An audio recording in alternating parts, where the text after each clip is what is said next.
But now I see.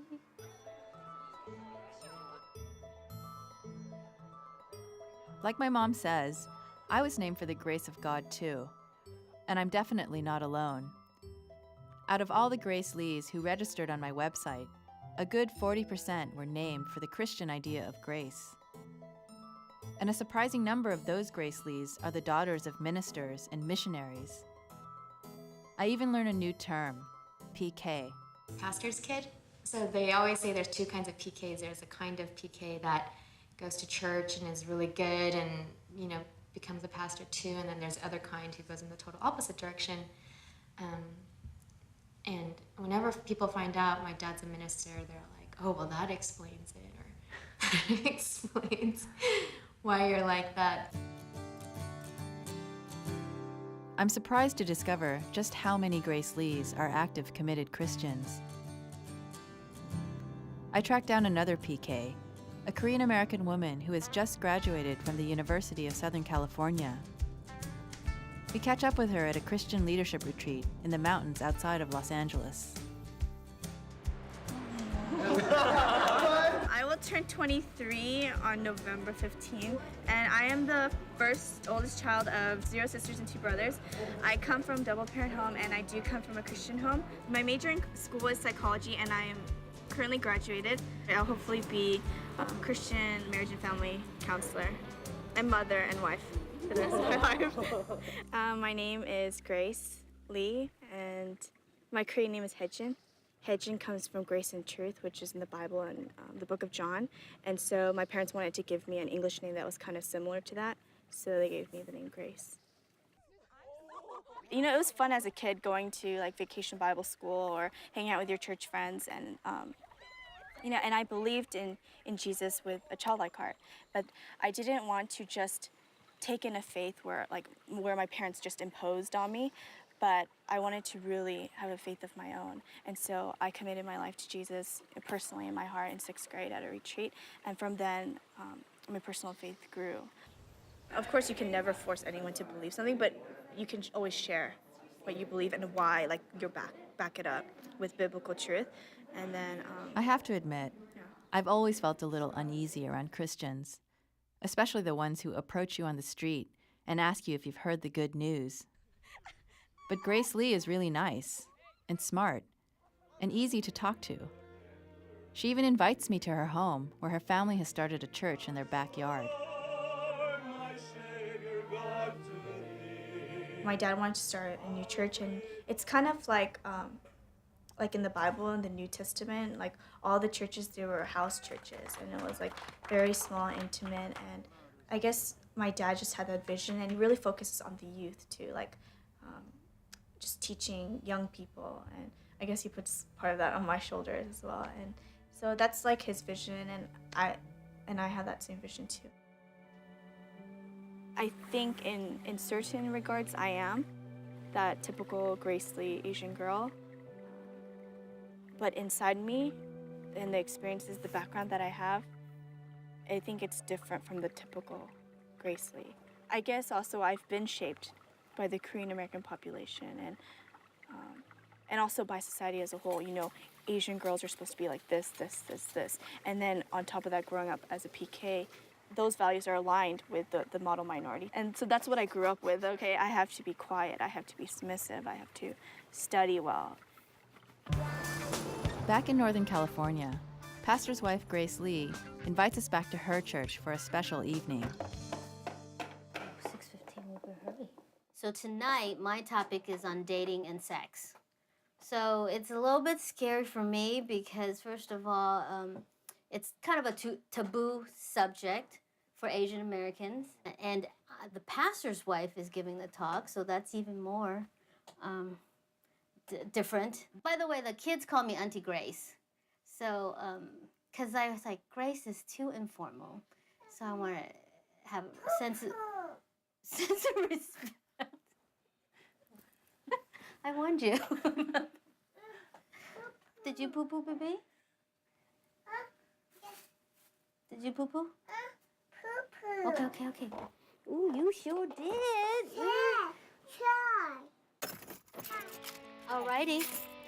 We are here, baby. You ready? Hey, there's Baba.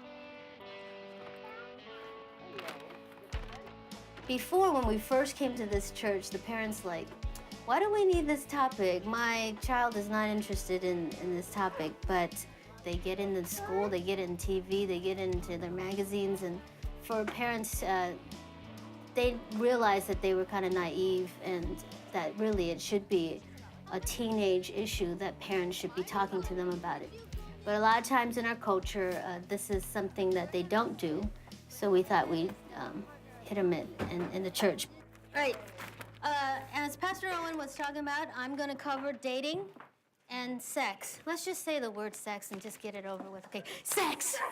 Whew. Okay, all right, let's relax. Okay, many years ago, about 11 years ago, you could bring up both ones. We got married in our late 20s. Was it difficult when we were dating? Yes, it was. I'm not gonna lie to you. We were people. We had hormones. But I can say to you and stand in front of you, I was wearing a white dress, and it really, truly was. I was able to marry my true love. You guys are, what is this? Okay. This is sex. Sex in a box. No. Sex is a gift from God for marriage, you guys. And it is very beautiful and precious. It really, truly is. And you can only give it to someone once, beautifully wrapped. You know, maybe some of you guys, this is your box. It may have been kind of tampered with or peeked into. Maybe some of you guys are not virgins. It is hard, but I wanted to encourage you that we have what you call secondary virginity, where you start all over and you make a commitment and understand that, that you could save again, okay? You could do a do-over. Being a pastor's wife, already there's so much pressure. When my husband preaches a sermon, he obviously uses illustrations. Oftentimes they're personal illustrations.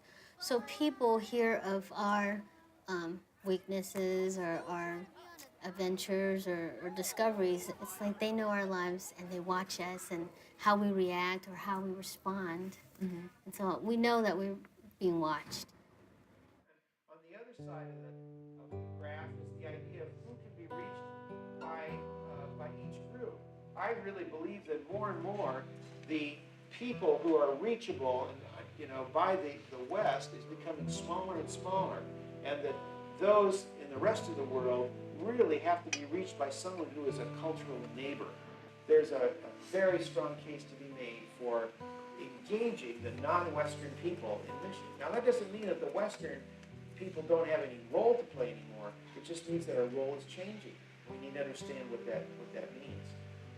You know, Chinese people, one thing about us is we love to share. If something good happens to us, like, you get a great bargain at some grocery store. You go and tell your friend and you say, hey, the oranges are like 10 for $1. You just tell people something that's great. And so I think Christianity is similar in that way, that people personally experience something. Something happens to you that's real. You just want to share it with somebody else. Dear Heavenly Father, Lord God, I just thank you so much for this beautiful day and for just the point, Lord, that we would just have great fellowship in you. Our mission is to make disciples. So while we have life still here on earth, it's our mission, it's our privilege, and it's our honor, and it's our joy to share the gospel and to love others as Christ loved us. Dear Grace, I just want to thank you for asking me to be in your documentary. P.S. As a token of appreciation, I've included a small gift.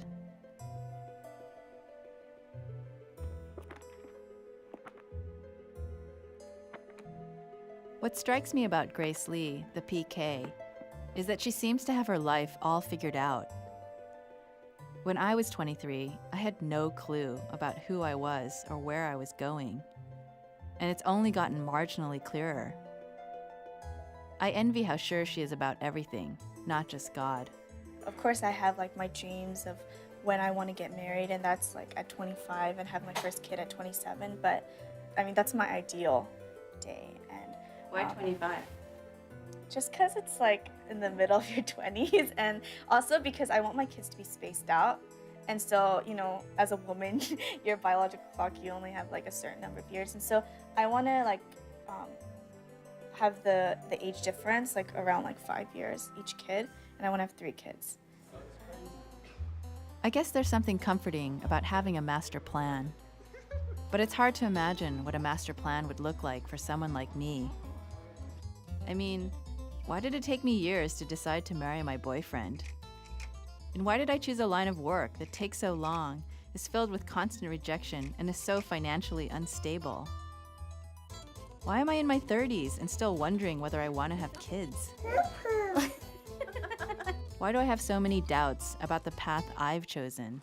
We're looking for Grace Lee. Do you know Grace Lee? No English. There's a beautiful purity about you, like a statue to be worshipped. But I don't want to be worshipped. I want to be loved.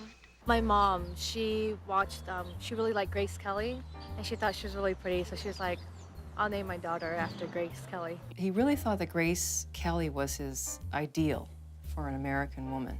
My mom was a big fan of Grace Kelly. Grace Kelly. Grace Kelly. Grace Kelly, because she's so graceful. Grace Kelly. So old person. Okay. What's up with Grace Kelly? This obsession with her is kind of disturbing. She was blonde, upper class, a movie star who became a real-life princess. Did our immigrant parents hope that her magic would somehow rub off on us? That we'd become famous, rich, and marry well? Where does this fascination with Grace come from?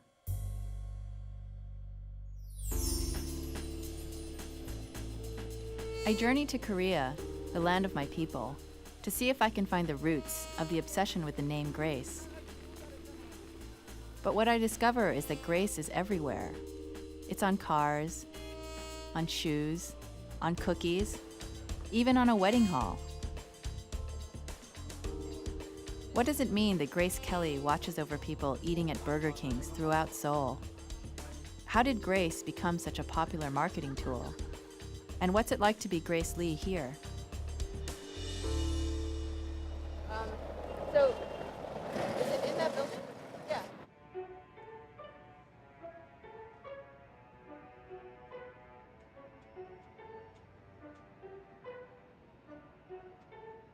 Visiting the Grace Wedding Hall makes me uncomfortable, but I'm also intrigued by it as a symbol of Korean femininity.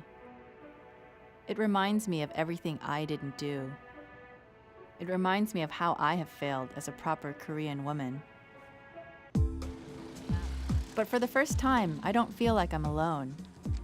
There's another Grace Lee here who's a lesbian activist. She's also Korean American, but she's lived in Seoul for several years. She's on the board of a lesbian human rights organization, and she helped found Lesbos, the first lesbian bar ever to open in Korea. 여성 커뮤니티에서 활동을 하면서 레즈비언 커뮤니티와 한국 여성의 커뮤니티가 사실은 얼마나 많이 협력할 수 있는지를 활동을 통해서 많이 보여줬던 사람이에요. 그리고 제일 중요한 건데 보통의 한 사람이 6년 동안 한결같이 어떤 단체를 위해서 마음을 쓰기가 쉽지 않거든요. 저 같은 경우도 되게 열심히 하다가 뭐 한동안 또 다른 일 하다가 이런 그 리듬이 있었는데 그레이스는 꾸준히 자기의 항상 중요한 곳은 끼리끼리 일을 두고 활동도 하고 뭐 후원도 하고 뭐 이렇게 용돈 생기면 이렇게 후원금도 주고. I'm so excited to meet Grace, and through her, discover a community that I never knew existed in Korea. In a culture where gay people are often disowned, physically threatened, and forced to live underground, Grace Lee is out to her family and publicly speaks out on behalf of gays and lesbians. So why am I walking around Seoul with this pixelated blob? 3 years after filming with Grace Lee, she tells me that she can't be seen in my documentary for fear that it will bring shame to her parents. She has stopped her activist work and no longer publicly identifies as a lesbian. Her decision makes me really sad and reinforces my worst fear about Grace Lee in general, that she doesn't have a backbone, and that what other people think is more important than what she thinks. Is everybody right about Grace Lee? Is it our purpose in life to be quiet, nice, and obedient to our parents? I fight hard to keep her in the film, but then the question occurs to me, why am I so eager to make her into something she no longer is? Am I just putting my own unrealistic expectations on Grace Lee? Why isn't she allowed to be as flawed and human as everyone else? Why isn't she allowed to be as flawed a person as me?